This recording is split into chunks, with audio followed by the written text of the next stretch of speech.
So kia ora tātou. I might just get started since we are running a little bit behind. I was asked to talk about supporting communities with nutrition advice, and as we've had already, I'm not a nutrition scientist, I'm a practitioner, but I do some clinical research, so I'll be presenting a little bit of that today. And just an overview of my talk, it's going to be all about the mana. So that's our hashtag mana whenever you're talking about good nutrition from now on. I don't want it just to be attached to Sunnyville Williams and the World Cup coming up. I want it to be about how we can enhance the mana of our people as they're taking on good nutrition in their lives. So I'll be presenting, I guess, my perspective on this as a Ngāpuhi doctor working in South Auckland. I want to talk about how we can be mana enhancing in this space, those things that are mana munches, and coming back to this idea of Menarche. So Menarche, you might have heard of it before. It's about supporting people, lifting them up. Menarche comes from the word of mana. It's about how do we support people to be the best that they can. And I think good nutrition is a good place to start. So I just want to start as a Ngāpuhi woman. We always start with a pepeha. So no te taituki rewa hau, ko Ngāpuhi te iwi. So I come from Ngāpuhi in the north. Ko Tautoro, tōku tūranga waiwai. So Tautoro is what I consider my place where I go to stand. It's where I come from. It's a small village, 7 kilometres south of Kaikohe. And that's us there on our homeland. Ko mahurihure, rātou ko Ngāti Hine, ko Ngāti Rangi o Kahapu. So my grandfather, Ngāture, he's from Waima, the Hokianga, and he's mahurihure. My grandmother is Ngāti Rangi and Ngāti Hine, which is just the south, the hapu or sub-tribes around the south of Kaikohe. Engari, e noho anō ki south side, so I now live down in South Auckland with my husband and 2 children. And just a reminder for me in this photo of my context, I guess. I'm the little girl being held there. I had a good friend say to me, you know, sometimes we're really hard on ourselves. And she said, what you should do is on your phone, have a screenshot of you as a little girl being loved.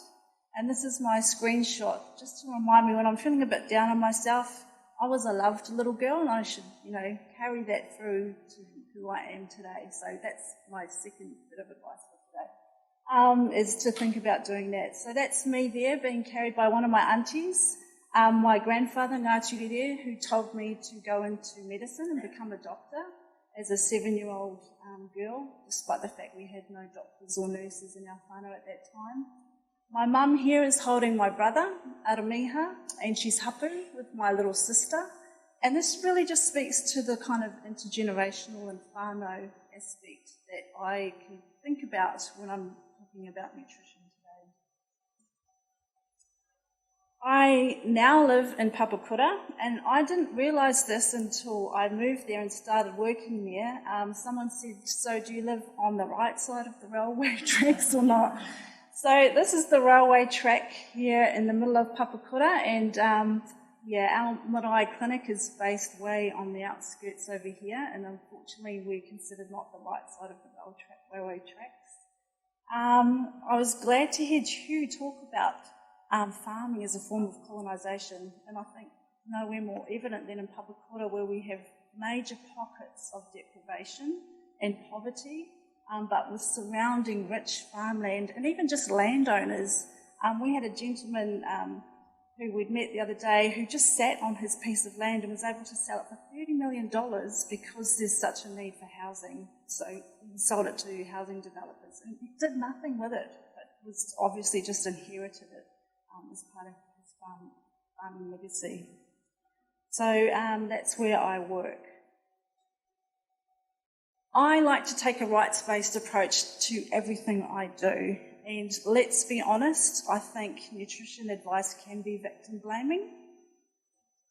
But if we take a rights-based approach, we can think of intervening in ways that are going to ensure that people get the highest attainable level of well-being from it. that they're involved, that they receive the right processes, and we've heard today about all the evidence that works. Let's make sure that that evidence is always also being accessed for Indigenous people, and to have a right in that decision making. And I just want to remind people that we hear a lot about our needs. We've heard a lot about the fact that there are higher rates of type 2 diabetes and obesity for Māori and Pacific people. Warner Jackson says we only have these disparities, we only have these higher needs because our rights to these good health and well-being are not being met. So just to get your head around the fact that we're here to ensure that people's rights are being taken on and being met. And I think nowhere more evident, I couldn't actually find much in the way of a Māori workforce working in nutrition, but my understanding is that it is only about 2 to 3% of nutritionists or dietitians self-identified as Māori, yet they're making up 15% of the population. I also like to work in this way where we bring together the idea of social justice with Māori values. And I think if we do that in ways that are meaningful in people's lives, it can create and achieve wonderful things. And so I'll be providing some examples about how we can achieve social justice, revitalise or give voice to Māori values and do things for communities. And a lot of the talk will be based on this, Manitou. So Manitou, mana is a person's authority, their identity, their strength.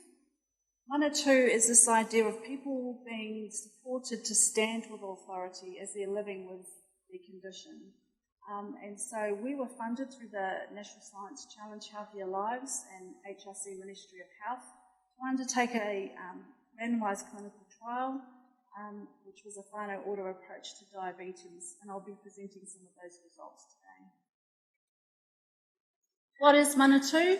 Go and read the New Zealand Medical Journal? No. It is, I guess, at 3 different levels. It's looking at Māori leadership, it's got an equity lens to it. At a service level, it's what we've just heard about, integrating services a little bit better. I work as a GP. In the health system, we're always talking about vertical integration. A lot of the guidelines are about, referring into secondary care and into hospital. Actually, we should be looking horizontally into social services, into education, into housing, into justice, just as much as we should be looking up into secondary care. So this is this idea of being integrating within communities. And at the patient level, it's about whānau being engaged in a process or in a pathway in which they self-determine their goals related to a long-term condition. And in this situation, it's diabetes. So how can we be mana enhancing when we're working with our communities and trying to provide nutrition advice? Or is this something that we actually think that you have a right to? And that's how I always promote this to people that I'm working with. It was the same with smoking. When we had the smoking ABC targets, a lot of providers said we didn't want to ask about smoking because we felt that they may be feeling judged by us by just asking. Yet the evidence shows, gold standard evidence says, the more you ask about it, the more likely people will stop smoking. So that's the way that I would promote nutrition advice, is that if the evidence says that it works, we need to make sure that we are promoting it. Don't feel that you're not going to be, we'll be diminishing somebody's mana by asking about it. And the evidence is clear. The earlier we start with providing nutrition advice, we're getting a better start for our tamariki. We've got plenty of evidence within the Officer of the Auditor General now, where they interviewed Māori and Pacific whānau. What are some of the ways that we can help reduce the obesity epidemic amongst children here? Yet this was done in 2012 and still not taken up today. And we've already heard about, different types of evidence and the fact that some people feel overwhelmed that there's so much, and we've even got the scientists sometimes fighting over what is the evidence around this particular area. When we've interviewed grandparents who are feeding their mokopuna, so they are often the main caregivers through a desire of whānau to look after mokopuna, but also through programs like Oranga Tamariki, where children have been removed from parents for various reasons. When we ask them, what is your experience around providing nutrition to your tamariki, they know that it's important to provide healthy food, healthy kai. I try to make my grandchild's lunch as healthy as possible. I encourage breastfeeding. Not only is it cheap, but I know that it's healthy. And they do this because they know that it sets their children up for life. So as this grandmother said, have you heard that saying? He aha te mea nui o te ao, he tangata, he tangata, he tangata, which is, what is the most important thing in this world? People think it's people or the person, but to me it's grandchildren. I need to make sure my grandchildren are fed well if they're going to be the best potential leaders of our future. In our Manitou survey with 200 people who enrolled in our first tranche, 63% of them said, yeah, I get that diet is really important, and yeah, I'm willing to participate in some nutritional advice and receive it. And the majority of them are eating cooked food because they often can't afford the takeaways. So our Manitou is delivered in high deprivation neighbourhoods with Māori and Pacific communities through primary care services in there. But when we asked them, well, do you listen to the doctor, which is me, a third of them said no. And I said, you bastards, no, I didn't.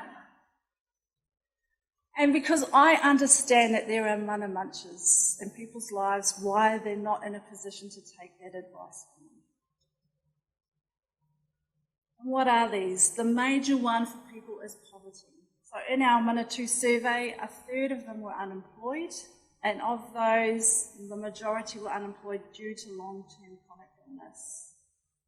We also know that poverty impacts on what our children are eating. And the study by Mariwa and Wayne Cutfield and others just released recently showed that if you are able to move Māori and Pacific children into the same kind of level of socioeconomic status as New Zealand Europeans, you would reduce obesity rates by half. Poverty makes that much of a difference to what people are eating. People are stressed that they can't pay their rent, they can't pay the mortgage, they can't pay the heating, and almost 60% are saying it's difficult for them to buy healthy kai in our neighbourhoods. The OAG report, in interviewing Māori and Pacific parents, again, parents were saying, yeah, I'd love to be able to feed my children healthy kai. I know what I need to do, but the fact is I've got $5. I'm going to spend it on 50 sausages from the Mad Butcher to feed my 8 children, then I'm going to spend it on a piece of chicken because that's what I need to do. Interestingly, they've kind of put this point separately in saying that Pacifica parents felt that culture was most important. And I hear that a lot around, this idea you need to provide kai as part of Menarche, part of supporting your guests. But the truth is, I think culture is important to all of us when it comes to what we eat. And it often starts early. If we're exposed to fat and salt and sugar at an early age, we continue to, or our palate continues to want that. And grandmother here talking about how poverty affects her. I try my best to feed my kids, my mokopuna. They come down to my house 2 or 3 days of the week. They come here and they stay here 2 days, and I think, okay, you've got to go now because actually I'm running out of food. I don't want to tell them that. I'm so ashamed of it. I say, okay, time for you guys to go home now. Housing in South Auckland is a major issue for us. Every week I have whānau asking me to provide a letter to Housing New Zealand to get me out of this bloody motel and into a proper house. We're having to move every 2-3 weeks from motel to motel until something becomes available. I had a whānau of 9 living in a van. And how do they survive? How are they able to provide their own insulin when they're living in these sorts of housing conditions? And these motels don't have kitchens, and so we've got stories like this where they're talking about, you know, the kids just have to sit there in the motel because there's nowhere for them to get outside and be active, and they're eating bread, takeaways, pizzas. The housing is a major issue when it comes to nutrition. I've been to a home where the woman was sitting in the dining room and there's a huge hole in the floor and water trickling underneath her house. And she's got a gas bottle behind her with a tube connected to the oven for her to be able to cook, and another tube connected to a gas heater in the bedroom. And her 12-year-old granddaughter, because the water was so paru and there hadn't been much in terms of getting the water into the water tank, the 12-year-old granddaughter was carrying 6 2-litre bottles of water home from the school bus in order for them to have water in the home. So this is the level of housing issues that I'm dealing with in South Auckland. People, I think when we talk about integration and trying to break down silos, it really bothers me that we have a dental health system outside of a primary care health system. And a lot of them are saying that, you know, we need to get dental treatment. And then racism. So there's been plenty of research and evidence now showing that there is racism within our health system. Most of the studies have reported only like 4% of Māori Pacific and Asian people reporting racism when they're meeting with their health professionals. We're seeing much higher rates, which may reflect on the communities that these people are living in. And I tried again to look at some issues around access to treatment, and I couldn't find very much in terms of access to nutrition advice by ethnicity in New Zealand. And I know this is a contentious issue around bariatric surgery, but to me, I have to be honest, it is probably at one end of a nutrition spectrum because of the rates of obesity that we're seeing in South Auckland.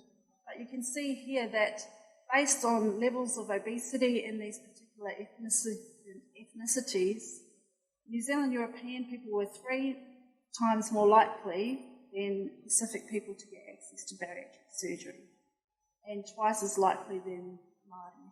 So that there is some unequal treatment by ethnicity.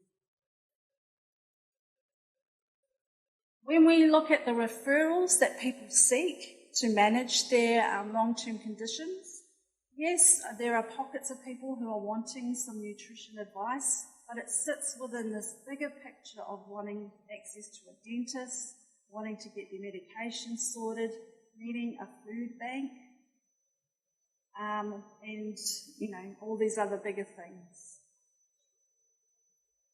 So now I come to the Menarche part, and I think there is opportunity, as I said, to address these social justice issues, but do it in ways that are meaningful for Māori. We now have the big Mara Mataka, which is the Māori calendar. Has anybody used it? Yeah. It's increasingly being used by people. So I do wakaama outrigger canoeing, and we now train by the Mara Mataka, which means I've had the last week off, which has been lovely, because apparently that's what the moon tells us to do. But there's a whole lot of information online now for Māori whānau to think about how they can plant, how they can exercise, how they can eat according to what's that best time for them, using traditional Māori knowledge. We've got the Mara, the traditional gardens. And so this one here is in Parihaka, and they did a study of that. And I just wanted to highlight these sorts of words that they used in the study of the traditional Māori gardens. It was about empowering Māori collectives so that they're thriving, community development, intergenerational orientation, you know, all those things that we were talking about before in functional everyday ways. It's hands-on, but it's a shared decision-making so that everybody is part of that solution.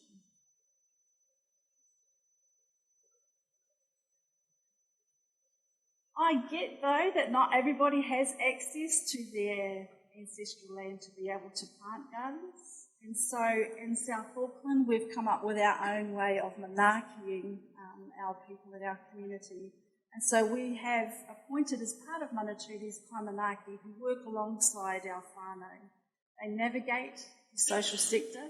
Because a lot of the whānau say, you know, I get that I don't have the WINS benefits that I'm eligible for, but actually going and meeting up, going to WINS is such a demoralising, mana diminishing experience. I don't want to go and do that.